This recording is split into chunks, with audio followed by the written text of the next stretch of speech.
Divino Antonio precioso, suplícale al Dios inmenso que con su gracia divina alumbre mi entendimiento, para que mi lengua refiera el milagro que en el huerto obraste de edad de 8 años. Desde niño fue nacido con mucho temor de Dios, de sus padres estimado y del mundo admiración. Fue caritativo y perseguidor de todo enemigo con mucho rigor. Su padre era un caballero cristiano honrado y prudente, que mantenía su casa con el sudor de su frente, y tenía un huerto que es donde cogía cosechas y frutas que el tiempo traía. Por la mañana un domingo, como siempre acostumbraba, se marcha su padre a misa, cosa que nunca olvidaba, y le dice a Antonio: ven acá, hijo amado, escucha que tengo que darte un recado. Mientras que yo esté en misa, gran cuidado has de tener. Mira que los pajaritos todo lo echan a perder. Entran en el huerto, pican el sembrado, por eso te encargo que tengas cuidado. Cuando se alejó su padre y a la iglesia se marchó, Antonio quedó cuidando y a los pájaros llamó: venid pajaritos, dejad el sembrado, que mi padre ha dicho que tenga cuidado.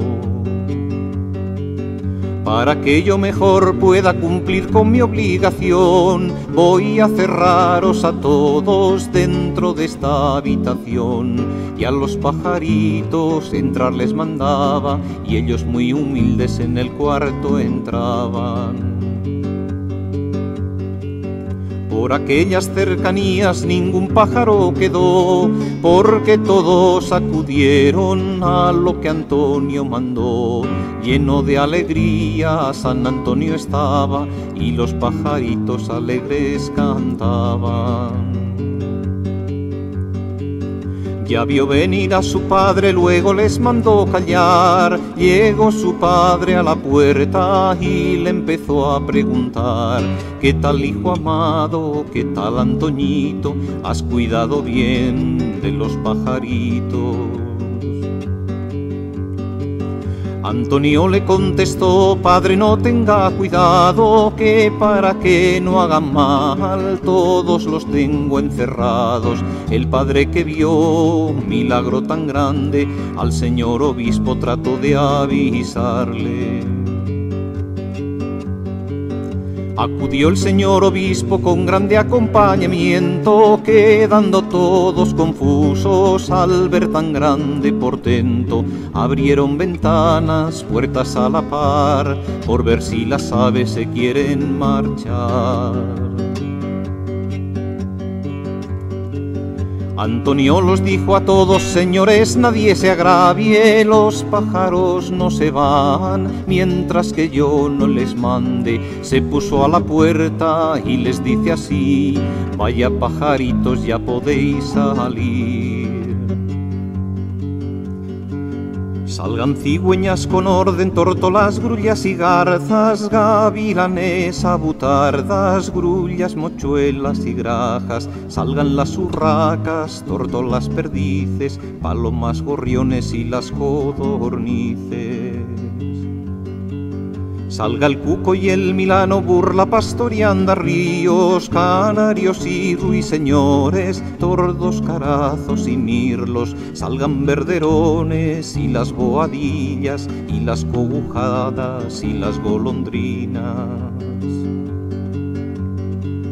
Al instante se salieron, todos juntitos se ponen, escuchando a San Antonio para ver lo que dispone. Antonio les dijo: no entréis en sembrado, iros por los montes, riscos y los prados. y al tiempo de alzar el vuelo cantan con dulce alegría, despidiéndose de Antonio, de toda su compañía. El señor obispo, al ver tal milagro, por diversas partes mandó publicarlo. Árbol de grandiosidades, fuente de la caridad, depósito de bondades, Padre de inmensa piedad. Antonio divino, por tu intercesión, todos merezcamos la eterna mansión. Abandonamos Medina de Rioseco para dirigirnos a Urueña, a 26 kilómetros por la comarcal C519.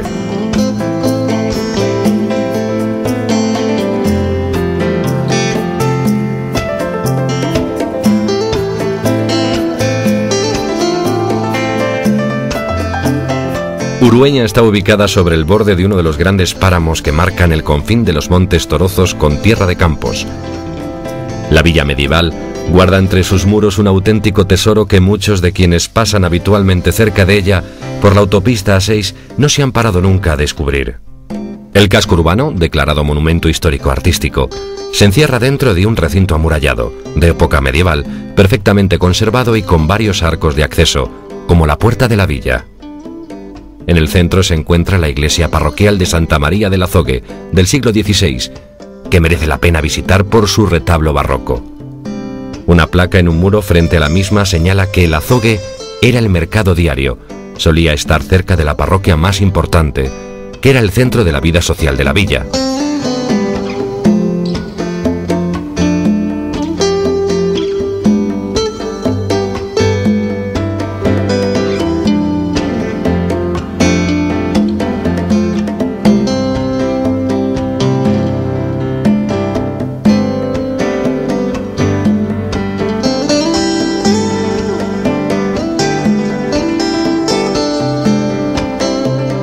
Extramuros de Urueña, al borde de la carretera, encontramos la ermita de la Anunciada, recientemente restaurada. Se trata de uno de los ejemplos más interesantes del románico catalán ubicado fuera de su área natural de expansión. Es una iglesia de planta rectangular y 3 naves. En el exterior cuenta con la decoración lombarda de pilastras planas y arquillos ciegos, característicos del estilo al que pertenece. Pero hay quien sí se detuvo a descubrir Urueña y se rindió a sus encantos hasta el punto de establecer su residencia y depositar en la villa todo su legado cultural y sus ilusiones. Joaquín, ¿qué son todos estos libros que tienes en estas estanterías? Bueno, pues esto es la biblioteca, parte de la biblioteca de la Fundación. En este momento pues hay unos 16.000 volúmenes de todo, porque tenemos libros sobre cultura tradicional y la cultura tradicional es muy amplia. Entonces hay sobre cultura inmaterial, cultura material, artesanías, oficios, etcétera, todo lo que tiene que ver con la tradición. ¿Con la tradición de Castilla y León? En general de toda España. De toda España. De toda España, sí, sí. Pero vemos que tienes aquí un apartado dedicado a esta región, ¿no? Sí, bueno, hay, como digo, un poco de todo, porque las artesanías han sido hasta hace muy poco uno de los oficios característicos, gremiales primero y después un poco en periodo casi de extinción, ¿no? Pero vamos, nosotros tenemos dentro de lo que son las colecciones que se exhiben aquí en la Fundación, hay una colección de instrumentos musicales que probablemente en su género pues una de las mejores de España, porque son casi 700 instrumentos de los usados tradicionalmente en toda España. Y luego tenemos una colección de grabados de trajes de toda España que comprende prácticamente desde el siglo XVIII hasta el siglo XX. Por ejemplo, aquí tenemos un libro muy curioso que es el viaje que hace por España Cristóbal Baiditz, que es uno de los que acompañan a Carlos V en su llegada primera a España. Y este Christoph Baiditz va haciendo dibujos de todos los personajes que va encontrando, ¿no? Por ejemplo, pues cómo visten, cómo trabajan los distintos personajes, incluso pues temas referentes a castigos corporales, o bien de la Inquisición, o bien... En fin, hay mucha gente que consulta, o bien a través de Internet, porque tenemos un una página muy visitada, aproximadamente 15.000 visitantes a la semana. Y luego tenemos también pues, muchas visitas físicas de gente que viene aquí a trabajar o simplemente a ver las colecciones. ¿Cómo empezaste a recopilar toda esta información, a hacer estas colecciones? Pues yo empecé cantando, es decir, como cantante pues me di cuenta de que tenía que transmitir muchas cosas relacionadas con las canciones, con los romances que cantaba, entonces fui buscando poco a poco el contexto de esas canciones, dónde habían nacido, cómo habían nacido, por qué habían nacido, y entonces pues me fui haciendo con un material muy rico, porque en la época en la que empecé en los años 60, pues esto casi era una dedicación en declive, ¿no? Y entonces todo el mundo lo daba barato, ¿no?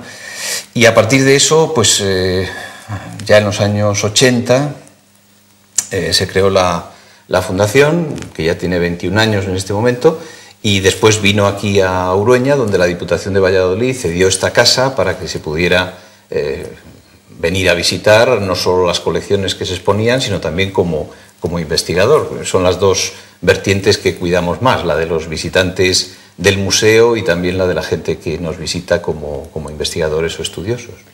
Pues vamos a ver otra de estas salas, Joaquín. La sala de los instrumentos musicales, si quieres. Cuéntame, ¿cómo distribuís aquí los instrumentos?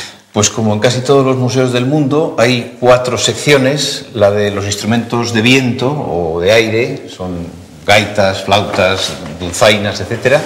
Instrumentos que suenan por el material de que están hechos, que los especialistas llaman idiófonos, o sea, que suenan por el propio material, como castañuelas, carracas, matracas, etc. Instrumentos de cuerda y los instrumentos de membrana, en la que una membrana tensada sobre un bastidor pues suena al ser golpeada, etc., ¿no? Y quitando los instrumentos eléctricos que no entran en nuestra colección por ser más modernos, pues prácticamente aquí tenemos todo lo que se ha tocado o ha sido popular en esta época durante 200 o 300 años. Guitarras, bandurrias, laúdes, rabeles, zanfonas, todo lo que ha tocado la gente de por aquí, y además ha servido pues para animar las fiestas o en fin, incluso el trabajo o aspectos religiosos también, como las matracas o las carracas. ¿Y cuál es el instrumento más antiguo que tenéis? Tenemos una campanilla del siglo I, pero en lo demás casi todos son a partir del siglo XVI.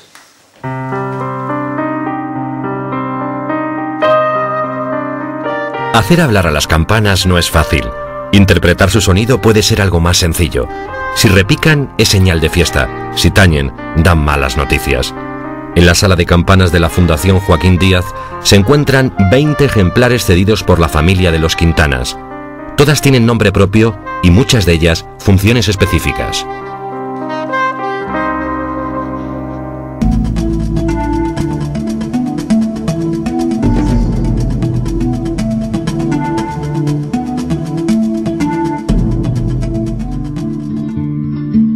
Entre todos estos baluartes de la cultura y la música española que comenzaron a instalarse a finales de la década de los 80 en Urueña, sobresale uno, Joaquín Díaz, considerado por muchos como el padre del movimiento cultural de Urueña. Polifacética, versátil, dúctil, folclorista, humanista y con dudas. Así se podría definir la trayectoria vital de Joaquín Díaz. En la década de los 60 y 70 fue conocido en toda España como cantautor. Transmisor en sus canciones de la cultura popular, Joaquín recorrió medio mundo llevando en su mochila la idea de recuperar las raíces de los pueblos, sin dejar de caminar hacia el futuro. Joaquín se encargó durante su etapa más mediática de los 70 en devolver el tesoro perdido del folclore, a través de recitales, revistas y programas de televisión. Fue en 1976 cuando decide abandonar las actuaciones en público, para dedicarse por completo a la investigación de la cultura popular, ubicándose en la comunidad que le vio nacer, Castilla y León. Personalmente también recuerdo que hay un momento en el que se clarifica para mí lo que significa la tradición, y es cuando escucho a una señora que me canta un romance, el romance de San Antonio y los pajaritos, y al día siguiente trato de recordar la letra y veo que algo me ha interesado de ese romance, ¿no? Ese momento que puede, no recuerdo exactamente, pero puede ser a los 7 u 8 años, pues es un momento clave, porque luego voy tal vez descubriendo que en las canciones hay algo más que texto y hay un contexto. Contexto que llevará a Joaquín Díaz a cantar esas canciones que estaban predestinadas a caer en el olvido. Un contexto que siempre le motivó para hablar de las gentes que las cantaban y de los condicionantes que las hicieron surgir. Necesito explicar por qué han surgido esas canciones, qué significan, qué sentido han tenido en el lugar, en el entorno en el que se han producido, y eso me lleva cada vez más a estudiar ese material, a saber cómo eran las personas que lo transmitían, a conocer más acerca de la vida de los que yo llamo especialistas. A la vida de todos esos personajes es donde trato de entrar, ¿no? Su interés por la etnografía le lleva a recopilar todo tipo de documentos, músicas y libros que recojan el pasado y presente de las raíces culturales de los diferentes pueblos de España, centrándose en los de Castilla y León. Comenzó su andadura con la fundación que lleva su nombre en 1985, en un piso de Valladolid que pronto le quedó pequeño. Fue entonces cuando en 1990 la Diputación de Valladolid le permite el uso de la Casa de la Mayorazga para asentar la sede de la fundación. Joaquín Díaz acababa de llegar a Urueña.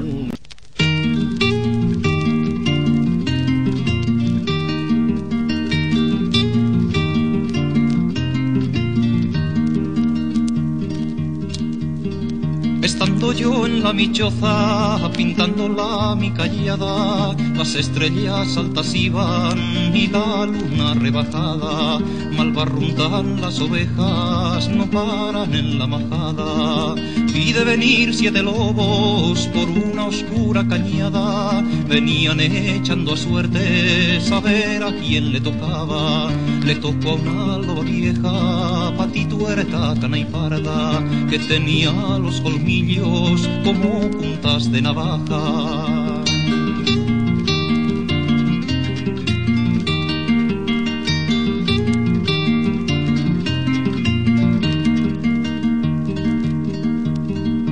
¿Dónde vas, loba maldita? ¿Dónde vas, loba malvada? Voy por la mejor borrega que tengas en la majada.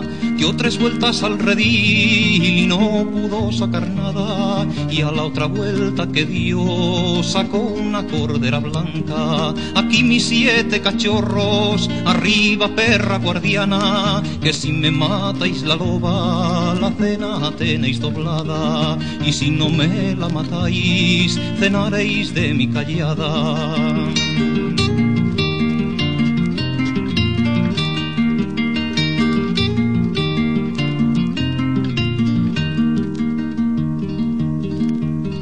Los perros tras de la loba, las uñas se esmigajaban, 7 leguas la corrieron por vegas y por montañas. Al subir un alto cerro, por una sierra muy agria, le dan unos pechugones que en vilo la levantaban. Al saltar un arroyuelo, la loba ya va cansada. Tomad perros la borrega, buena y sana como estaba.